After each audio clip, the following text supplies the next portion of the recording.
Salam Pancasila, kembali lagi bersama saya Arkan. Kali ini saya akan membacakan sebuah opini menarik dari Ngatawi Al-Zastrow di laman website NU Online. Sebagaimana kita ketahui, belum lama ini ada haul Gus Dur ya. Dan di opini ini Ngatawi Al-Zastrow juga membicarakan mengenai sosok Gus Dur dengan tulisan berjudul Puncak Etika Politik Gus Dur. Tepat hari ini 30 Desember 2009 sekitar jam 18.45 Gus Dur pergi menghadap Sang Khalik. Meski sudah 14 tahun Gus Dur pergi meninggalkan kita, namun jejak-jejak sejarah dan nilai-nilai yang diajarkan rasanya masih terlihat jelas dan relevan.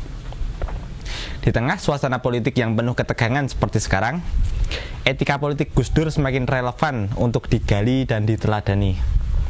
Gus Dur telah memberi teladan bagi bangsa Indonesia dalam berpolitik dan menggunakan kekuasaan.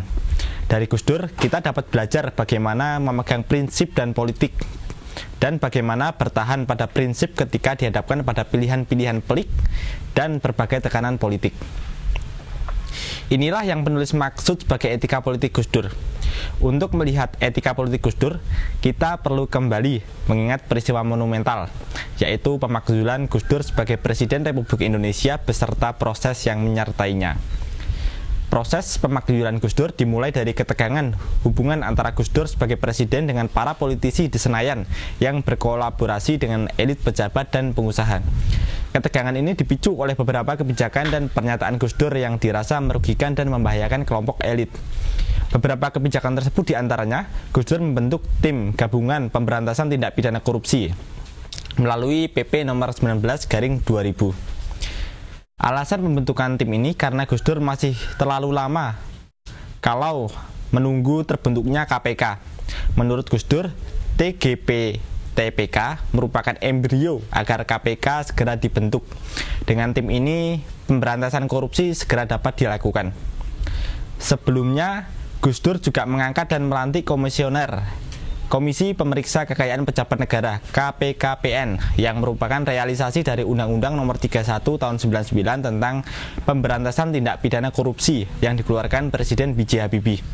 Komisi ini sangat ditakuti oleh para pejabat negara karena memiliki otoritas yang kuat untuk memeriksa kekayaan pejabat negara secara langsung baik atas inisiatif sendiri maupun atas laporan masyarakat.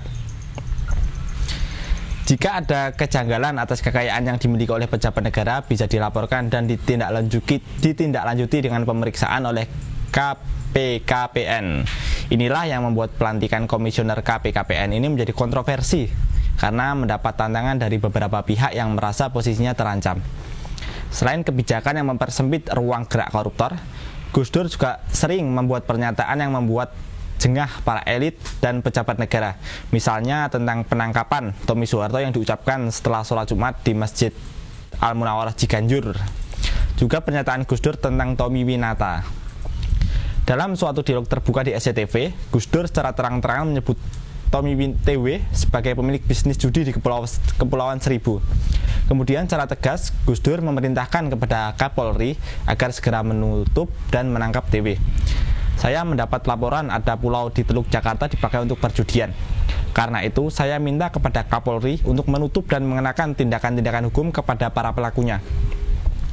Ini bukan karena saya setuju atau tidak setuju, tapi karena itu melanggar undang-undang. Demikian kata Gus Dur pada waktu itu. Kalau kita tidak berani demikian, artinya kita semua bisa dibeli. Karena itu, saya mengharapkan kita semua tunduk pada hukum. Idealisme hukum atau institusi akan tegak hanya karena kita laksanakan secara konsekuen dan bersama-sama, lanjut Gus Dur. Di sisi lain, Gus Dur juga membuat kebijakan yang pro rakyat, misalnya menaikkan gaji PNS dan TNI Polri sampai 270%, pencabutan larangan ekspresi agama dan adat Tionghoa. Pada awal 2001, Gus Dur juga pernah menyatakan bahwa 40% tanah HGU, hak guna usaha yang dikuasai perkebunan adalah hasil menyerobot tanah rakyat. Oleh karena itu, ketika HGU telah habis, Gus Dur menyerukan agar tanah-tanah tersebut hendaknya dibagikan kepada rakyat.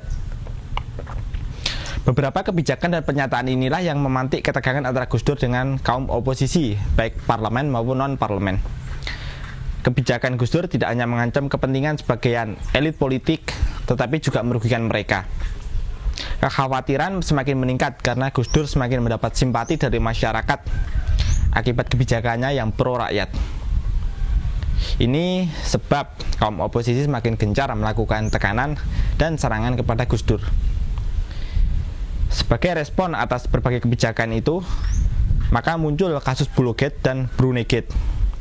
Dalam kasus ini, Gus Dur dituduh menggunakan uang yayasan sebesar 4 juta dolar Amerika Serikat dan penyelewengan dana bantuan Sultan Brunei sebesar 2 juta dolar Amerika Serikat.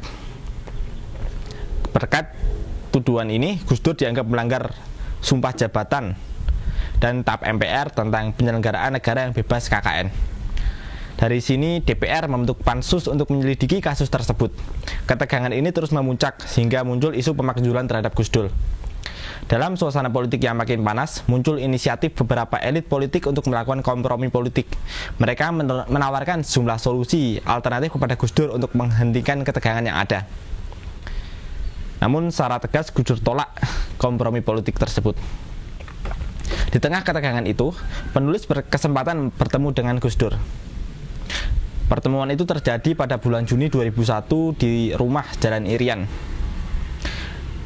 Pada waktu itu penulis bertanya, mengapa Gus Dur menolak kompromi politik?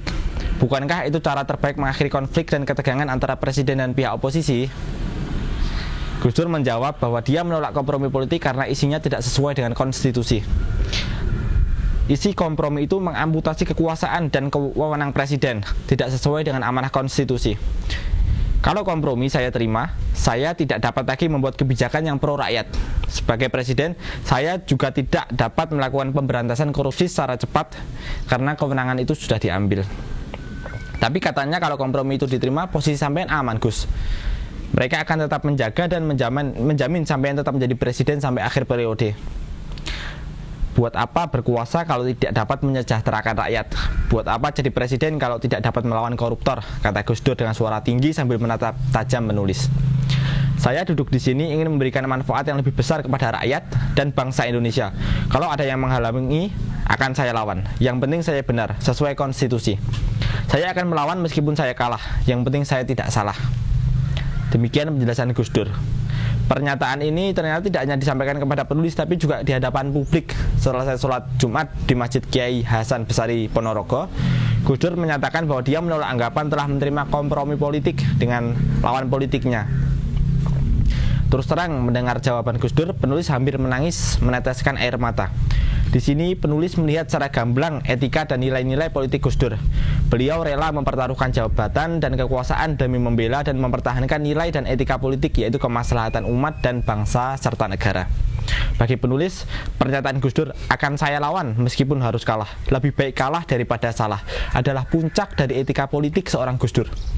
Artinya etika politik Gus Dur adalah menggunakan kekuasaan untuk kemaslahatan umat, membela yang lemah, terpinggirkan, bersikap tegas pada mereka yang serakah dan melawan kezaliman.